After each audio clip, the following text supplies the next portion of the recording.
The screen fades from black to a night sky. A man stands on a ship looking out at the ocean, a leather-bound journal in his hand. He opens it and looks through the pages, running his finger over the words carefully. He closes the journal and lets out a sigh as he walks away from the camera, presumably to his room on the ship. The screen begins to brighten and change. We see a castle at the top of a cliff and zoom in on a window where a woman with long dark hair stands looking out, lost in thought. She holds an identical journal to the man from earlier, a black snake coiled around her neck. She looked through the journal for a few minutes, seemingly lost in thought before reaching up and petting her snake's head lovingly. "I miss him," she says quietly to her snake. We flash back to the man, but this time he's underwater. He works to free a mermaid from wreckage of a ship. After doing so, he guides the mermaid towards his own ship, where he takes out his medical supplies and proceeds to heal the mermaid. He climbs back onto the ship a few minutes later. "Good job, Paul," a man with black hair says before Paul makes his way back to his room, exhausted. The woman standing in a white room, resembling a hospital, works with different instruments and potions. Her face is a mask as she works. She seems to be concentrating on what she is doing.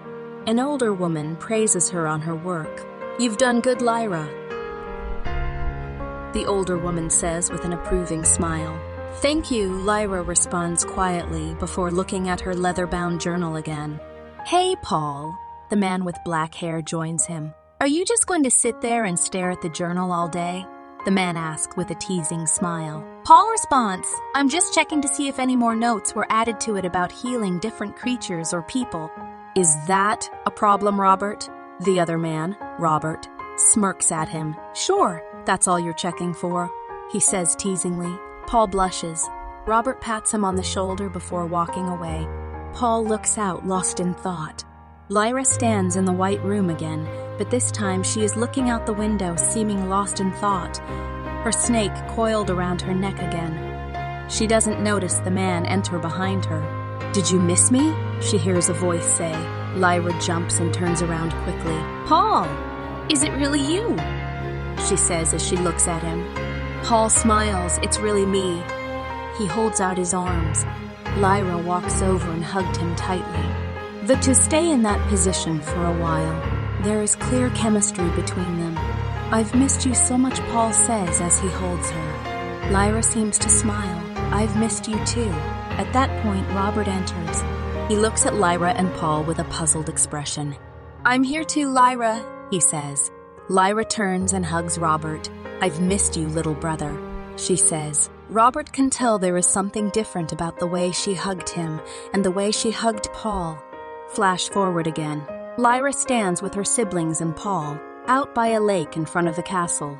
An older woman who looks very similar to Lyra is standing in front of her, berating her like she is a child. Lyra is clearly getting angry. She snapped at the woman. "I am an adult. You have no say over who I choose to love. You may be my mother, but this is my life. I love Paul," she says as she moves to stand in front of him as if shielding him from whatever the older woman may do.